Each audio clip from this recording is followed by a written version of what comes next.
Tudo bem, amigos? Eu queria conversar com vocês hoje sobre a ADI 5941, que supostamente teria deferido a suspensão de CNH e passaporte de devedor em ações de cobrança. E eu queria bater um papo com vocês. A primeira pergunta que eu queria fazer para vocês é o seguinte: a gente tem que se preocupar com o julgamento dessa ADI, que julgou improcedente a ação que impugnava o artigo 139, inciso 4 da Lei 13.105 de 2015, isso é, do Código de Processo Civil? Sim e não. Vou explicar por quê. Em primeiro lugar, eu tenho para mim que o ajuizamento dessa ação no formato de ADI me pareceu meio equivocado. Por que me pareceu meio equivocado? Porque em momento algum o artigo 139, inciso 4 do CPC diz que as medidas executivas seriam atípicas. E dois, em momento algum também, o artigo 139, inciso 4 do CPC diz que estariam os magistrados autorizados a suspender passaporte e CNH dos devedores. Tudo isso é fruto de uma interpretação incomum, inusual, de um texto legal mal escrito. Inclusive o Fred Didier, no livro dele, ele comenta isso, que a redação do artigo 139, inciso 4 é péssima. Melhor seria, do nosso entendimento, que o problema, se fosse o caso de atacá-lo através do controle concentrado de constitucionalidade, que se movesse uma DPF. A melhor solução para mim encontrada para essa ADI, ou ADIM, tem aqueles que preferem chamar de ADIM, eu prefiro chamar de ADI, a melhor solução para mim encontrada no julgamento dessa ADIM foi a do ministro André Mendonça, que extinguiu o feito sem o julgamento do mérito por falta de pressuposto processual do interesse de agir. Todavia, seguindo a orientação do novo CPC de procurar julgar as demandas sempre na medida do possível no mérito, o STF julgou no mérito improcedente a demanda. Detalhe importante: em momento algum o STF liberou a cassação ou suspensão de documentos como forma de se coagir devedores a cumprirem suas obrigações. Eu vi o julgamento, tá? O que o STF falou é que não é possível se julgar em caráter abstrato a inconstitucionalidade da norma. Isso tem que ser feito caso a caso. Todavia, isso é o que tem acontecido desde os anos de 2016, quando se criou esse modismo jurídico chamado atipicidade dos meios executivos. E discutir se os meios executivos são ou não são atípicos não é o foco desse artigo, tá legal, amigos? Todavia, a gente tem que considerar também que diversos ministros, principalmente dentre eles o Fux, né, que é o relator do novo CPC, ele sinalizou que as medidas atípicas seriam um avanço em nosso sistema e que a suspensão de passaporte de CNH podem sim ser válidas, ressalvando-se a proteção a direitos fundamentais.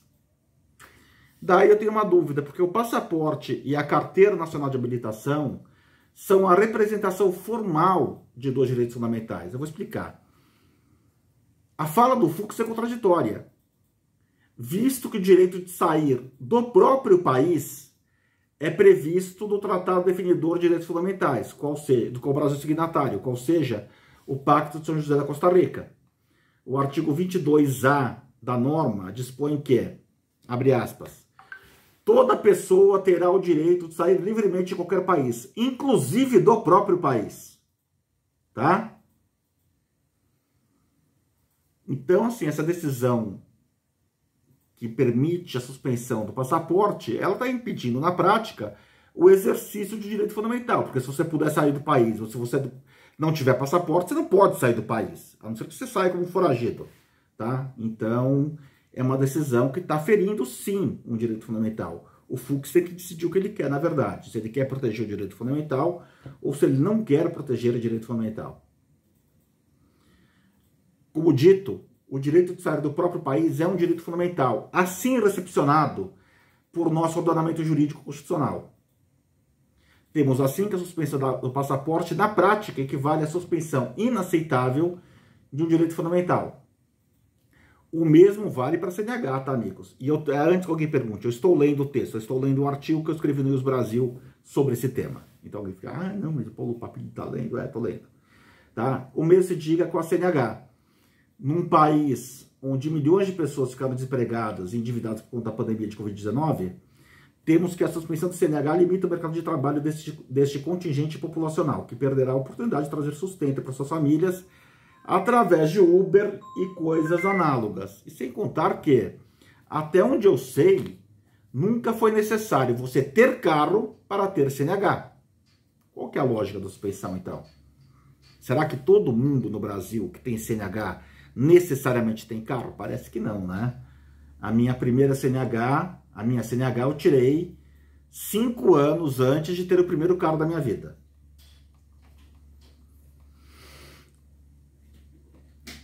Agora tem uma pergunta importante para fazer para vocês. Através do artigo 139, inciso 4 do STF, a gente poderia voltar a aceitar a prisão do infiel depositário? Sim, eu sei que essa questão já está resolvida, a impossibilidade da prisão civil do infiel depositário, pela súmula vinculante número 25. Acontece que se você for ler os casos paradigmas que dão origem à súmula vinculante número 25, principalmente o recurso extraordinário número 46.634, cujo relator é o ministro Gilmar Mendes, a gente vai descobrir o seguinte, que em 225 páginas, né, que os votos hoje do STF são muito extensos, mas o principal fundamento daqueles acórdãos, principalmente do extraordinário que eu acabei de citar, o principal fundamento daqueles acórdãos foi que a prisão civil do infiel depositário viola o Pacto de São José da Costa Rica. Ora, se eu posso violar o Pacto de São José da Costa Rica para suspender o passaporte, por que eu não poderia violá-lo para prender civilmente o infiel depositário? Então essa pergunta é importante, tá? Está revogado o princípio da impossibilidade, a súmula vinculante 25, a impossibilidade da prisão civil do infiel depositário? Posto isso, é totalmente legítima a pergunta. Se o STF aceitou em tese a violação do Pacto de São José da Costa Rica no que diz respeito à suspensão do passaporte, não teria ocorrido então uma revogação tácita da súmula 25? Se eu fosse o advogado da DI 5941, eu embargaria de declaração. Eu acho que eu até vou mandar esse artigo para o advogado do processo. Eu embargaria de declaração para questionar isso, tá? Com efeito, meus amigos, não é possível a gente tratar de violação de direito fundamental como se fossem bombons numa caixa de diferentes sabores, onde eu posso escolher um sabor e rejeitar o outro. Ah, não, eu não gosto de abacaxi, então vou deixar o abacaxi de lado, mas vou pegar o sonho de valsa, vou pegar o ouro branco. Sabe? Não dá para fazer isso. Ou você respeita todos os direitos fundamentais, ou você não respeita nenhum. Tá? Detalhe, a gente até sabe que se admite a violação de direito fundamental para a proteção de outro direito fundamental, que não é o caso do direito creditório. Não é o caso de um direito creditório. Tá?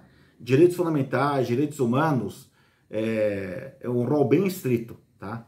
São os definidores. É direito à vida, liberdade, liberdade de expressão, direito de ir e vir, etc.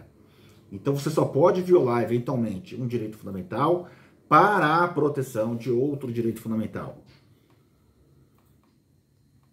Daí a gente vai ter mais uma pergunta. Qual o limite, meus amigos, da tipicidade dos meios executivos?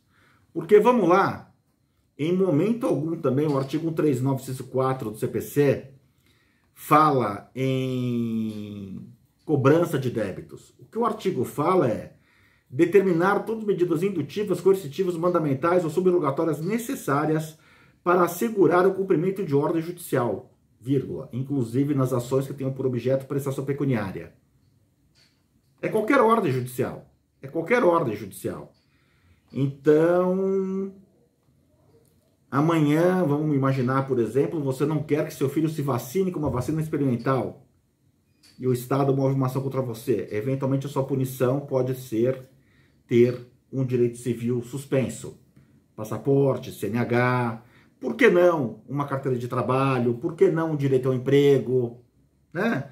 Por que não uma carteira profissional, OAB, CRM, Corém, né, dos enfermeiros, ou dos fisioterapeutas, CREFITO, para lembrar alguns outros? Por que não? Por que não? Quem que vai definir? Quem que vai definir? Vai ser cada juiz caso a caso. O juiz agora vai se tornar um pequeno ditador para poder escolher pela sociedade o que é melhor para ela. Daí vou fazer a pergunta para vocês. Se uma liminar em ação civil pública determinar que uma empresa plante X milhões de árvores, o não cumprimento dessa poderia ser a suspensão do passaporte dos sócios? Ou então, a suspensão das mídias sociais da empresa? Se não, por que não? Me fala por que não. Por que eu posso suspender no caso do pagamento de um débito e eu não posso suspender no caso da violação de uma medida que visa a proteção ao meio ambiente, sendo que a proteção ao meio ambiente hoje é considerada como direito fundamental? Cuidado, amigos, cuidado, que a gente está parindo ovo da serpente, hein? Se o juiz pode suspender a CNH de cidadão, valendo-se do cínico argumento de que não pode pagar uma dívida também não pode ter cargo, poder-se arguir também que seria viável determinar a suspensão do devedor, na qualidade de usuário, de qualquer serviço de aplicativo de transporte, como Uber. Com efeito, o transporte coletivo existe e seria melhor que o devedor, ao invés de gastar com aplicativos, usasse metrô e ônibus, apenas para, desta feita, poder adimplir seus débitos. Plano de saúde a gente pode suspender? A gente pode suspender plano de saúde. Milhões de brasileiros vivem sem plano de saúde. O direito à saúde é um direito fundamental. Já existe o SUS para garantir esse direito fundamental. Meu pai, inclusive, ele faleceu, né, de vítima de um câncer, mas ele foi muito bem atendido pelo SUS, pela doença que ele teve. Será que nós podemos viver sem plano de saúde? Eu penso que sim. Seria possível, então, que o juiz determinasse a suspensão do plano de saúde para que, com o dinheiro que o usuário paga o plano de saúde, ele pudesse juntar dinheiro para solver sua dívida com o credor? Na linha interpretativa de alguns juízes, eu entendo que seria totalmente cabível. Estão vendo só a gravidade do problema? Ao validar, a gente tem que considerar aqui a altíssima dose de ativismo judicial que emprega no direito brasileiro.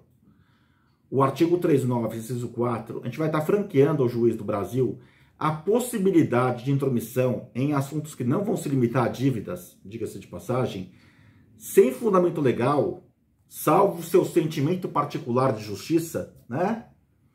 Na esfera privada de cada um dos 210 milhões de brasileiros, meus amigos. É disso que a gente está falando. Obviamente, no primeiro momento, é o devedor, é o inadimplente, é o cara que não paga a verba trabalhista, é o sujeito que não paga a pensão do filho, né? E todo mundo vai bater palma. Amanhã vai ser você. Amanhã vai ser você. Pense bem nisso, meus amigos. Claro, para quem é advogado, isso acaba nem sendo ruim necessariamente, porque vai aumentar o serviço de advocacia, a demanda por advogados aumentar na sociedade, né? Só para deixar bem claro aqui, né, para quem estiver vendo esse vídeo, eu tenho um livro sobre esse tema, então acho que eu conheço um pouquinho do que eu estou falando. A primeira decisão que combateu e que revogou uma decisão dessa em São Paulo e no Brasil foi o meu escritório que conseguiu contra uma decisão aqui do Fórum de Pinheiros, a terceira vara civil do Fórum de Pinheiros, e foi o primeiro caso do Brasil, o cliente nosso nos chamou, tá, a gente conseguiu revogar via habeas corpus, tá, a suspensão de passaporte, CNH e carteira de motorista desse cliente. Por hora é isso, meus amigos. Grande abraço a todos e até o próximo vídeo. Valeu!